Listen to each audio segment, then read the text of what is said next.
ઓલું ફળું જે દુકાનમાં પડ્યું હતું ને સાહેબ, એને નાનો એવો લાકડાની એક નાની એવું મંદિર જેવું કરીને પોતાની ઓસરીમાં દિવાલે નાના એવા મંદિરની માલિપા 5 કંકુના સાંડલા કરી સુંદરી શ્રીફળ મેકીને મારી મેલડીને બેહારી હો સાહેબ. અને શેઠ માંડ્યા પૂજવા, પણ મેલડી ધાર્યું કરે ને અણધાર્યું કરે છે. લાંબી આંગળી કરે અને મેલડી આંગળીના ટેરવા માથે હાલી જાય. ખાલી શેઠ એટલું જ બોલે, ક્યાં ગઈ મારી કાળિયાની મેલડી? ત્યાં તો સાહેબ આમ ધાક ધાગા મેલડી. શેઠ બોલે ને મેલડી પૂરું કરી દે. પણ સાહેબ વાતની હવે મજા છે. મંડાણના માંડવા વાળા મરી જાય, ધર્મ કોઈ દી કોઈનું મરતું નથી. ધર્મ તો હજાર અમર છે સાહેબ. નગર શેઠ વાણિયાનો દેહકાળ થઈ ગયો સાહેબ, જેને 2 દીકરા હતા, એક 15-17 વર્ષનો ને એક 12-13 વર્ષનો. વાણિયાનો દેહકાળ થઈ ગયો. પોતાની જન્મ દેનારી અને 80 વર્ષની ડોસી ઓસરીની ધારે ખાટલામાં પડેલા. પણ સાહેબ જેના ઘરનો મોભ ભાંગી જાય ને, જેના ઘરની માલિકા કોઈને કહેવા વાળું કોઈ ન હોય.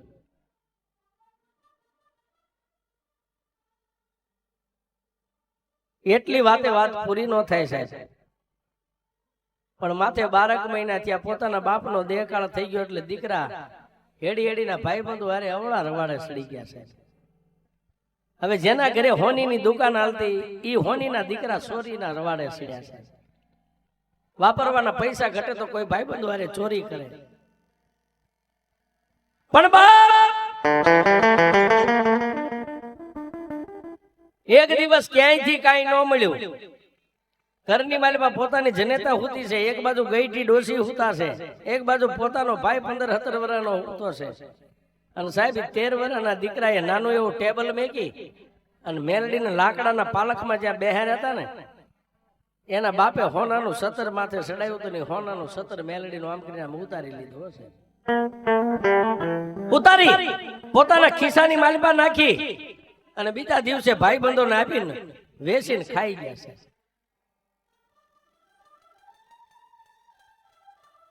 પણ સંધ્યા ટાણે 15-17 વર્ષનો દીકરો હાથમાં અગરબત્તી લઈને આમ ધૂપ દીવા કરવાની તૈયારી પાળી ગયો. પોતાની જનેતાને કીધું કે માં, મેલડી માનું સતર નથી. ત્યાં સુધી તો કાંઈ નહીં, પણ સાહેબ 80 વર્ષની પોતાની ગઈઢી માં જે ખાટલામાં હોતી હતી ને, એને જઈને કીધું કે માં, મેલડીના પાલખની માલિકા હોનાનું સતર નથી. આહા. અને સાહેબ 80 વર્ષની ડોસીના નાભીમાંથી શબ્દ નીકળી ગયો કે કાં તો કાળિયો દેવી પૂજક ખોટો, હે કાં તો કાળિયો દેવી પૂજક ખોટો, કાં તો એની મેલડી ખોટી, અને કાં તો એનો વડવો ખોટો હોય. આ મેલડીનું મંડાણ માંડવા વાળો. નકર મેલડી જો અહીં બેઠી હોય અને એના આંગણામાંથી એના ઘરમાંથી દરદાગી ન જાય અને 3.5 દીની માલિકા જો કોઈ સોરને પસાડીને મારે નહીં ને, હે તો એને મેલડી નો કહેવાય. આજ મેલડીના પગ ભાંગી ગયા હોય બાપ. અને એ મેલડી આજ 80 વર્ષે મેં તને કોઈ દી નથી કીધું, પણ કાળિયાની મેલડી તને લાંબી આંગળી કરીને કહું છું કે મારે સોર જોઈને કાં તો સોરની લાશ જોઈ 3.5 દીમાં. સાહેબ ડોશીને ખબર નથી કે મારા દીકરાનો દીકરો જ સોર છે. જા જા, કાં તો સોરને લઈ આવીને કાં તો સોરની લાશ મારી નજરે લાવી તો હું તને માનું. કા સોરની લાશ આવે ને તો હું તને હવા મણનો તાવો મેલડી કરીશ. 80 વર્ષની ડોશી ખાટલામાં હોતી હોતી આટલું બોલી ગઈ છે.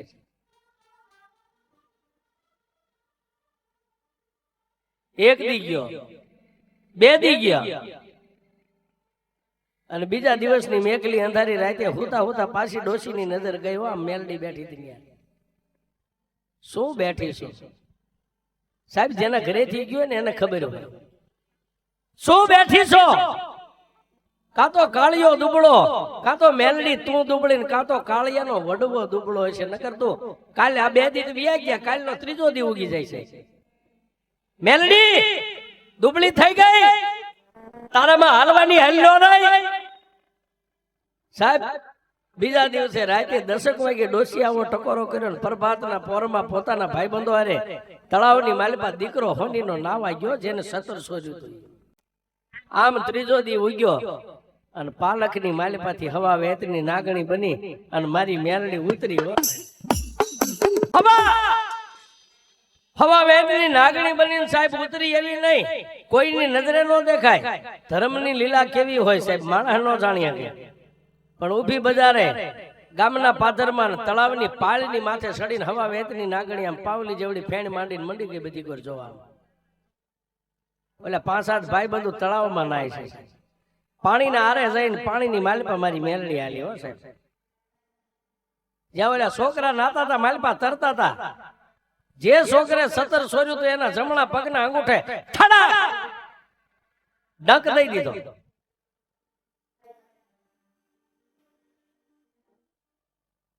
ડંક દઈ દીધો પણ સાહેબ નાતા નાતા છોકરાએ આમ અંગૂઠો પકડી અને બાજુમાં ભાઈ બંધો ને એટલું કીધું મને કઈક કરડી ગઈ હડાડાટ પાણીમાં તરીને કાંઠે આવ્યા ને સાહેબ નાગના કઈડેલા હાડા તણીથી જીવે પણ મેલડી કે હું જો નાગણી બનીને છોટી જાઉં ને બાપ હું મેલડી કોઈને ડંક દઉં જમણા પગના અંગૂઠે ડંક દઉં ડાબો હલવા દઉં તો હું મેલડી ન હોય પણ ક્યાં જાય એ તળાવની માલિપા પાણીમાંથી આમ છોકરા બહાર નીકળ્યા ત્યાં હોની માજરના દીકરાનું શરીર મંડ્યું લીલું થવા મોટાની માલિપાથી ફીણ મંડ્યા નીકળવા માંડ માંડ ઢહીડીને તળાવની પાળ માથે લાવ્યા સાહેબ ત્યાં પ્રાણ પંખીડું ઉડી ગયું છે એ 5-7 ભાઈ બંધુ કાવડ કરી અને ઢહીડીને ક્યાં લાવ્યા હોની માજરના આંગણે એક બાજુ 80 વર્ષની ડોશી આમ ખાટલાની માલિપા હોતા છે ફળિયામાં લાવી અને છોકરાને આમ મેગો પણ શરીરની માલિપા કાંઈ હતું નહીં સાહેબ ફળિયું ખાલી રો કકડે મંડી ગઈ થવા આડોશી પાડોશી ભાઈઓ જાયો કાકા દાદાનો પરિવાર બધાય ભેગા થયા પણ સાહેબ હવે વાત ટૂંકમાં લો વાત બહુ લાંબી છે પણ દીકરાને કરગઠી કહેતા નનામી તૈયાર કરીને સાહેબ નનામી દીકરાના સબને આમ ઉપાડી નનામીમાં હુવારીને માથે ખાપણ ઢાંકી અને કાસા હુતરના બંધ લેવા માંડ્યા ને બંધ લઈને કાંધિયા જે આમ નનામી ઉપાડવાની તૈયારી કરે ને ત્યાં બંધ તડોતડ તૂટી જાય છે ફરીવાર બંધ લીધા પાછા કાંધી આમ નીચે નમી નનામી ઉપાડવા જાય ત્યાં બંધ તૂટી જાય છે આખા ગામની માલિપા ખબર પડી ગઈ સાહેબ હોનીના ઘરે દીકરાનું અવસાન થઈ ગયું છે પણ નનામી ઉપાડે ત્યાં બંધ નનામીના તૂટી જાય સાહેબ માણસોના ટોળે ટોળા માંડ્યા જોવા માંડ્યા પણ સાહેબ એમાં તો ગામના આવે ને 12 ગામના આવે એમાં 2-4 દેવી પૂજકો બીજા જુનાગઢમાં કઈક હટાણે આવેલા ને એ આ માણસોની હારે આવ્યા પણ માણાની મેદલી જામેલી આમ કરી આમ નજર જોઈ ગયા ને ઝવેરી હોય હીરા ને પારકે ગામમાં શું છે બાપુ ઝવેરી હોય પારકી હકે કા હીરામાં શું છે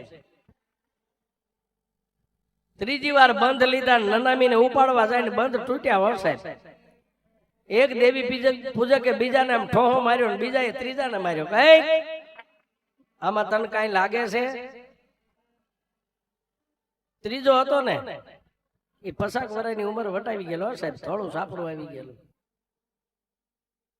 ડોકમાંથી માળા કાઢી ધડ ધડ દાણા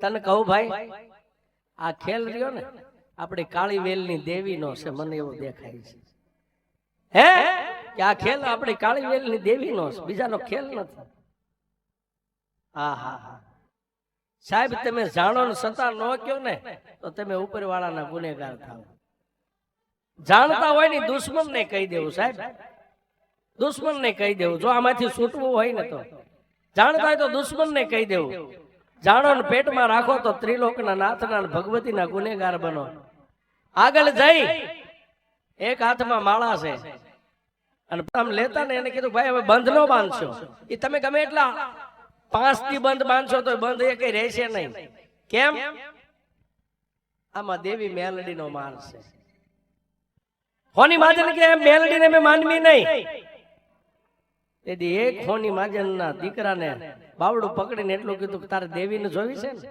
હે પાણીનો લોટો ભરી લે પાણીનો લોટો ભરીને જેટલા માણા ઉભા હતા ને એની માથે આમ અંજળી ઉડાડે હશે હે દેવી અમારી નહીં પણ અમારા આગળના કોઈ વડવાનું કઈ પુનારત હોય ને જો માળાની માલિપા તે મને માર્ગ દેખાડ્યો હોય ને, હવે ઊભું રહેવાનો વદાડ નહીં હો સાહેબ.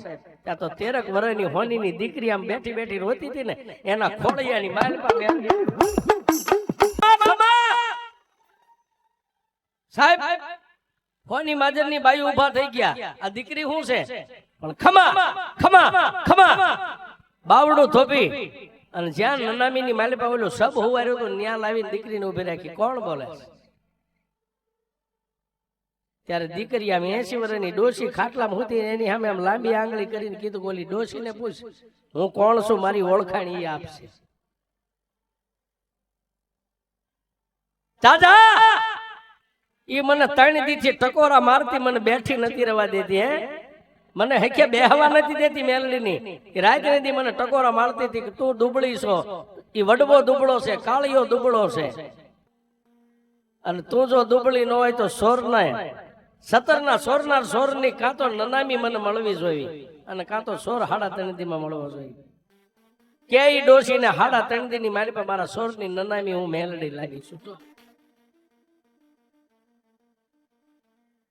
ત્યાં તો ડોશીનો હાયર ફાટી ગયો હશે. એટલે સાહેબ બોલતા બોલાય પણ મેલડી સામે તો અમથી લાંબી આંગળી ન કરાય સાહેબ. લાંબી આંગળી કરો જો હિસાબ ન લે તો મેલડી ન કહેવાય સાહેબ. એની સામે હાસા ખોટા સમય ન ખવાય. અરે તમારાથી મનાય તો માનતા, દીવા નાળિયેર ની માનજો, નહીં હું તો એમ કઉ છું નાળિયેર લઈ ન માનતા સાહેબ. લેણું લે ને લેણું લે ઈ મેલડી છે. અને 13 વર્ષની દીકરી બોલી, ડોશી આ મારા મેલડીના 17 નો સોર જોવા પડ્યો તારા ફળિયા. 5-7 આદમી જઈને કીધું કે માડી તમે આવું કઈ મેલડીને કહેતા હતા કે હા મેં કીધું તું. ઓહો શું કરી લેવું સાહેબ. માડી મેલડી હવે આનો કઈ ઉપાય, આ દીકરાને શમશાન સુધી લઈ જાય એવો કઈ ઉપાય? કે આ એક ઉપાય છે. જ્યાં સુધી મારું ખાતો ન આપો ને હવામણનો તાવો, ત્યાં સુધી એના નનામીના બંધને બંધાવા દઉં તો હું મેલડી નહીં. લાવી ડોશીને કે લાય મારો તાવો હવામણનો લાય. તે કીધું તું ને કે તને હવામણનો તાવો કરીશ, લાય મારો હવામણનો તાવો. મરેલા મરદાની માથે બેહીને ખાવી હું મેલડી છું, મારો તાવો મેં કાંઈ. સાહેબ વાત કરતા વાર લાગે. એક બાજુ નનામી દીકરાની પડી છે ને એક બાજુ ફળિયાની માલપા 3 પાણાનો માળીગો મેકીને હવામણનો તાવો તળાઈ રહ્યો. અને જ્યાં મેલડીને બે રીતના તાવાનો ધૂપ થયો ને સાહેબ, અને એની દીકરીના ખોળિયાની માલિપા મેલડી આવીને એટલું કીધું, જા બાપ મને માને ને મારી કહું પણ મારે વાંસું નહીં. હવે બોલાવો એ ડોશીને. જે પગના અંગૂઠે મેં મેલડીએ ડક આપ્યો છે ને એ પગનો અંગૂઠો એના મોઢાની માલિપા લઈને સૂસે અને 3 ઘૂંટડા પેટમાં ઉતારે. અને જો દીકરાનું ઝેર નો ઉતારું તો હું મેં